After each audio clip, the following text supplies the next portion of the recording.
You know those reality shows like Love is Blind and Married at First Sight? Well, this myth is kind of like that. This is the story of the female hero, Psyche, and her wanderings. In the last video, Psyche was fated to marry some kind of fire-breathing dragon-like monster, and Zephyr the West Wing has whisked her away to a luxurious palace where a disembodied voice is telling Psyche to get comfortable and have a feast.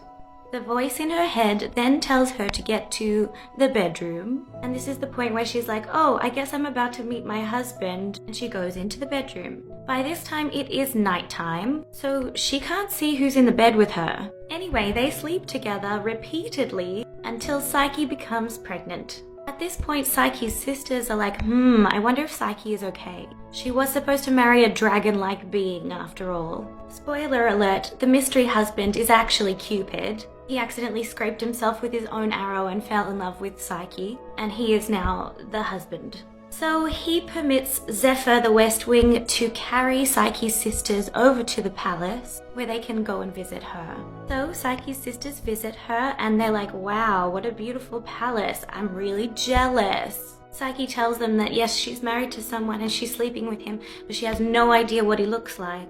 And the sisters, either out of care for their sister or jealousy, are like, Psyche, okay, here's what you gotta do. Next time you get in bed with this guy, get a lamp, like an oil lamp because it's ancient Greece, and a dagger, and when he falls asleep you can turn the light on and kill the guy, because obviously it's a fire-breathing dragon, like it's definitely gonna eat you and your unborn child. And she's like, oh yeah, I better do that. So that night when, after some lovemaking, Cupid falls asleep, Psyche lights up the lamp and she's so surprised to see the beautiful Cupid in her bed and not some fire-breathing monster. Psyche is so startled that she accidentally spills some of the lamp oil on Cupid and he flees.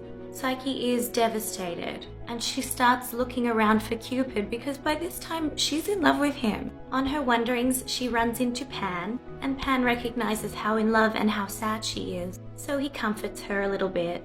Psyche visits her sisters and tells them what happened, and both of them are really jealous and they go, I want to be married to Cupid. So they both go to the rocky cliff face that Psyche went to when she was carried off by the west wind Zephyr. But since neither of them are supposed to be the wives to Cupid, and they're both already married, when they jump off the cliff expecting the west wind Zephyr to carry them away, they actually just fall to their deaths. On her wanderings, meanwhile, Psyche comes to a temple of Ceres, Ceres being the goddess of agriculture and plants, etc. Like for part 3!